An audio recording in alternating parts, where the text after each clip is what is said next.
up YouTube? Today's video is going to be a pretty important one for most people here, because if you have some problems with your Lightning Strike Berserker or just single target problems in general on a melee character, I'm going to go over how to fix the POB, because I know a lot of people have been using this POB that is currently on my endgame character, and I do apologize because I should have included the budget POB in the description.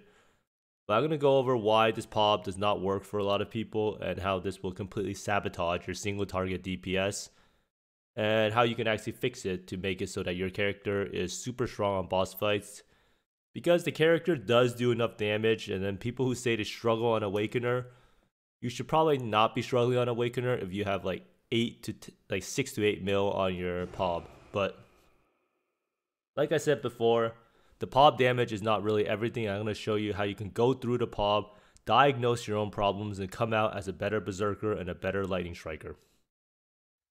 So every time I do like to start the video off by going over my gear from the previous day and see if I made any changes to it, but in reality, no real changes happened. I spent the whole day farming Nemesis 4, and I will be making a video about how you can make your Nemesis currency farming like 20 to 30% faster. It's been completely game changing for me. And I do believe that it has completely increased my exalts per hour of Nemesis currency farming to be probably the best currency farm method in the game. So Blizzard Crown, I did do something with this, and that's bless the Blizzard Crown. So the Blizzard Crown has a roll of 85 to 128 at the top end. So if you're at like 75 to 115, you are missing a significant chunk of flat Ellie damage. So another thing that a lot of people don't use is there are these really shitty orbs that GGG introduced. They're called sacred orbs. There's really nothing too sacred about them, besides the fact when you get one of these orbs, you just want to cry, because supposedly these orbs are 3 times rarer than exalts, so that's pretty bad. So if you want to try to make your items as good as possible, you can press Alt, and then you can see there's evasion rating 185 to 212, energy shield 38 to 43. So if you see that you have a super low value, supposedly like a brass dome or something, then you should probably use a sacred orb, because the base value gets scaled by the percent armor. So if you have a non-corrupted brass dome, then you can use a sacred orb on it. It costs like 16 chaos, and it's probably worth it to try to fix it. Now this is only available on armor, so I did use 2 sacred orbs, one on the Blizzard Crown and one on the 2-tone boots, because they're just so badly rolled. I could technically do it again here just to demonstrate. This is pretty much throwing away currency, because this roll doesn't really matter too much on it. But holy moly, it actually went down. Oh, let's do it again. 288. It actually got worse. Okay, do not do this. This is a bait. Actually, I just wasted like, what? I had 3 sacred orbs, so that's like 45 chaos down the drain. But as you can see, sometimes it works, sometimes it's bad. Probably don't do it. I did use a sacred orb and got this from 220 to 246. And a lot of other items you can't really do, because most items in the game will now be corrupted or scourged. So we probably will need to get a tainted sacred orb. Now that would just be completely cringe, right? But basically my gear has not really changed. I did get a jewel actually. So this jewel here is life attack speed with claws and int. At this point in the game, the character has over 840% multi or something like that. So attack speed will scale a lot better than multi, right? Because the more multi you have, the less effective each additional point will be. So overall, you can see the tree has not really changed at all. I did drop the other medium cluster. A lot of people are wondering if I should be using the medium cluster. And the medium cluster was only for simulacrums pretty much, because I needed that extra crit percent with power charges, and endurance charges also stopped me from getting one-shotted. So that's pretty much about it. No real changes. Did take versatility in the tree, but this is my tree. So now I'm going to go into the budget POB, what you need to look out for, and answering all of the frequently asked questions that people have about the build. So right here is the end game POB that a lot of people see and try to copy. So I'm going to go over how to really fix it, because in the end, this POB is definitely not for people, or most like casuals at the start before they have a lot of damage. So first thing of note is how brittle works. When you go to the config, if you don't have Secrets of Suffering allocated, when you import the tree, a lot of times it doesn't check it. If it doesn't check it, you will not get the Scorched and Brittle. So you can see here, it doesn't show up if you don't have it checked. But that, because it's already been checked, it will show up. So here, enemy Scorched, and then you can see this thing pops up. So the way the Scorch works is it's based on fire damage, and it's an alternate ailment of fire damage. So the more fire damage you do, the bigger the hit, the higher the Scorch will be. And the Scorch will pretty much always be 30, since we're running Anger, and you might have some flat fire from your claw or something. Now, the most important part is brittle. So you can see here, if you don't have cold damage on your claw, and this is why we actually use added cold damage on our 6 link, the damage completely drops off a cliff. It goes to 33.8 mil, and this is with someone who has a Bottle Fave and Diamond Flash. So if you don't have any of these things up, and a lot of times when you boss, you don't actually press the flash, right? You don't have flash up. That's just the nature of bossing nowadays. So you can see here the damage is already 17.888 mil. And then most people also don't like to put down their totems because the totems get killed. They don't realize it. You take out that, it's all the way down to 9 million. And then a lot of people also forget to press Berserk because they don't have any rage, or they don't really do General's Cry, or I don't really know what's going on, but they don't press Berserk because they forget about it. It's not really that uncommon to not press Berserk when you're fighting a boss. The damage goes all the way down to 5.6 mil. But that's just pretty much because you, partly because you forgot about the brittle, right? So you can see here, every single thing matters in bossing. Even on a pod with 50-60 mil, you still have to play the game correctly in terms of using all of the stuff that Chris Wilson gave you. Because Chris Wilson didn't give you, the War Chief totems for you not to use them, right? He gave them to you so you could actually use them and own the game with it. But like I say, this is a huge thing. And then, not to mention, some people don't even have Trinity procced. And I'm going to go over what Trinity actually does. So, in the end, you can clearly see you don't have the totems, you don't have Trinity, you don't have Berserk. You're doing 3.8 million damage. And this is a POB that was at 55 million DPS. So when you complain and say, I don't do any single target damage, this is why. You have some stuff that's not working. So let's diagnose this and go back from the start. So make sure you have Berserk, you have the Rage, save the Rage, use your Berserk as you're fighting the boss at the start. Oh yeah, some people also forget to press Blood Rage, so you could actually lower the damage by quite a bit. So that's actually just crazy, right? So that's just the power of a lot of small things stacking up together. And all of this stuff doesn't really take that much time to press, right? So here, let's go turn on the totems again. So this stuff should be self-explanatory. Next part is Resonance. So the way Trinity works is you need 2 elements to be able to alternate back and forth to be the highest damage.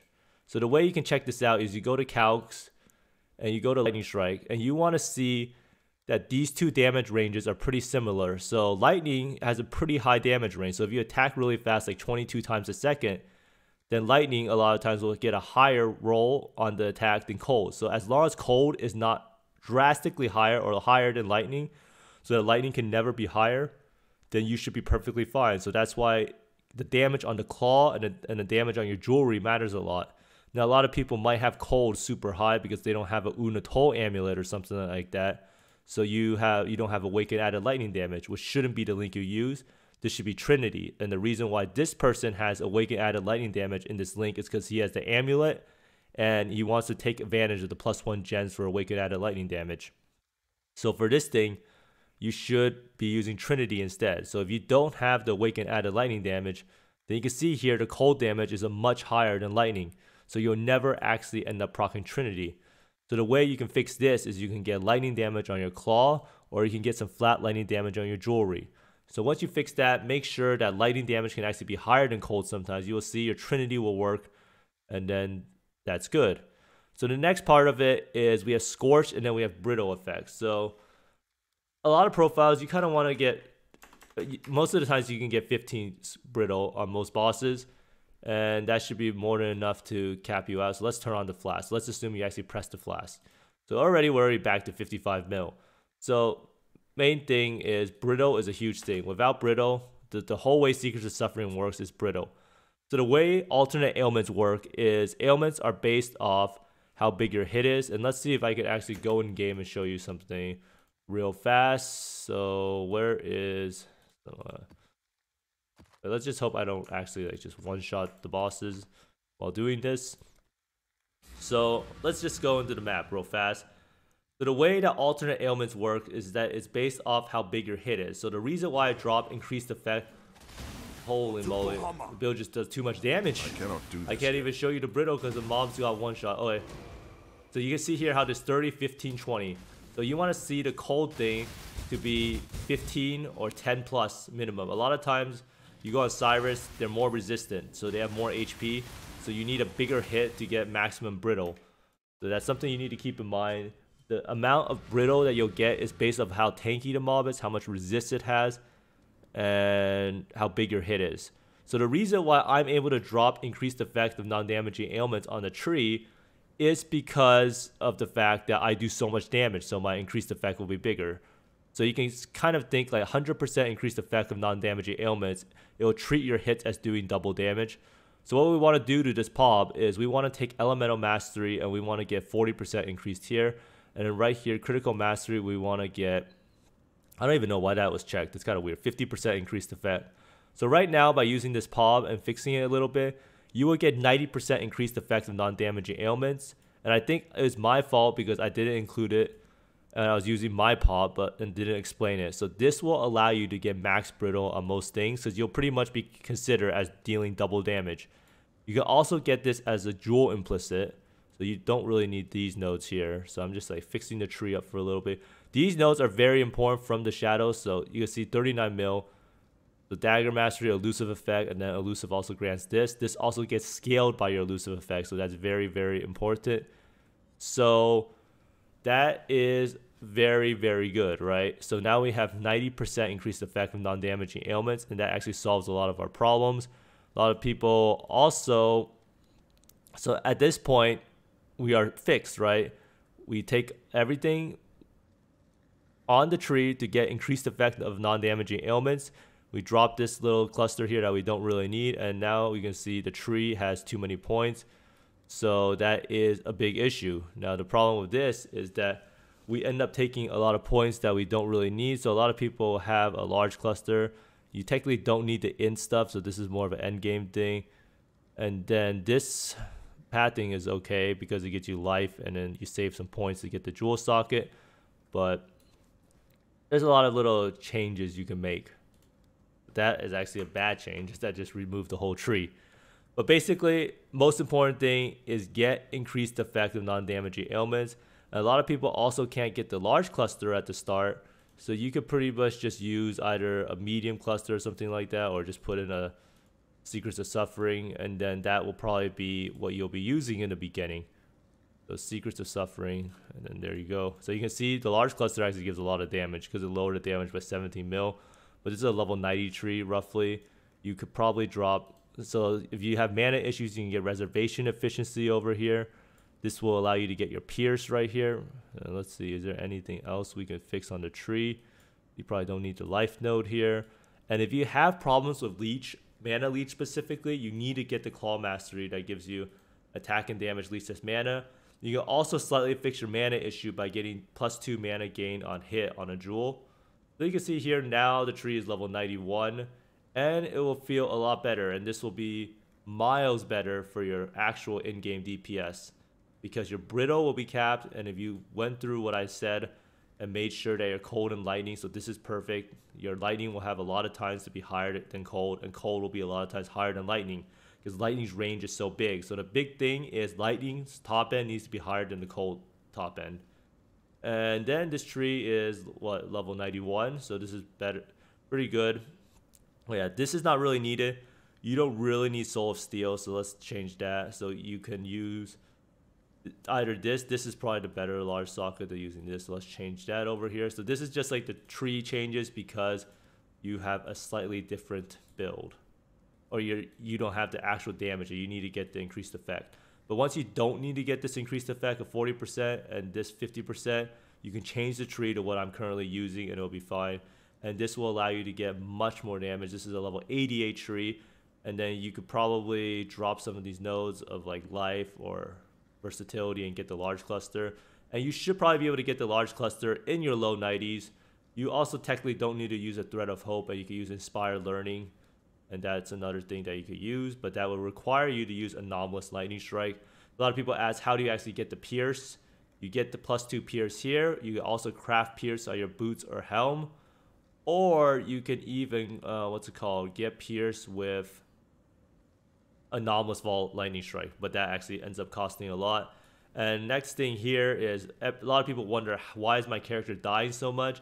And the fact of the matter is, Glorious Vanity is just overpowered. And the name gives you the node of the large keystone, and it's Immortal Ambition. So what Immortal Ambition does is that it makes it so your life leech is not removed at full life, meaning that you pretty much have a life flask going on the whole time. So let's say you're not attacking the boss anymore and you need to dodge some mechanic because you're a melee character.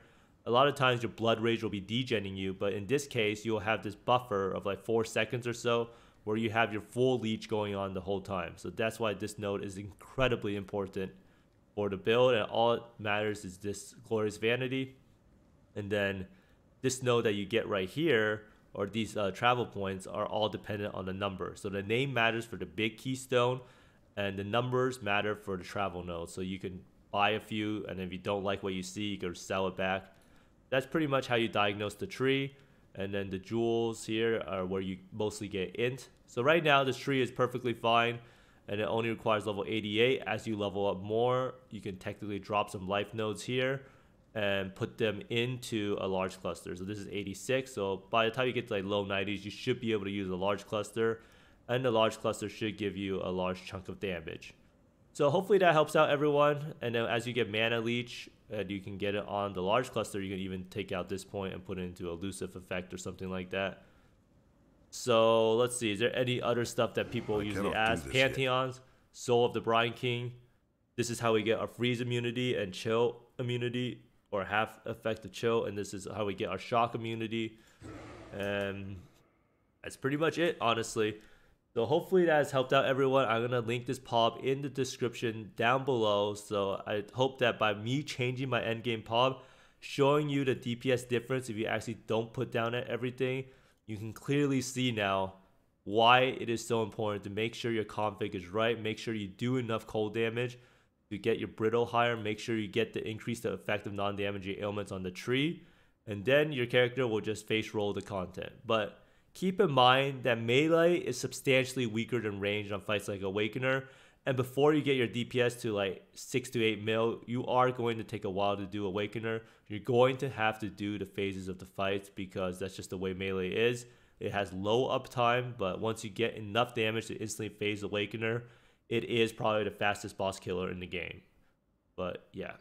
But thanks for watching, everyone. I hope this has helped out you guys on your Berserker. I'm sorry I didn't include the budget POB. The items in this POB will still be fake in terms of budget, but this is pretty much just a general guideline for you to follow for fixing up your Berserker to have the right tree and to help you to get more ailment effect. But thanks for watching, everyone. I hope you find more mirrors in Exhaust than I do, and see you next time. Bye.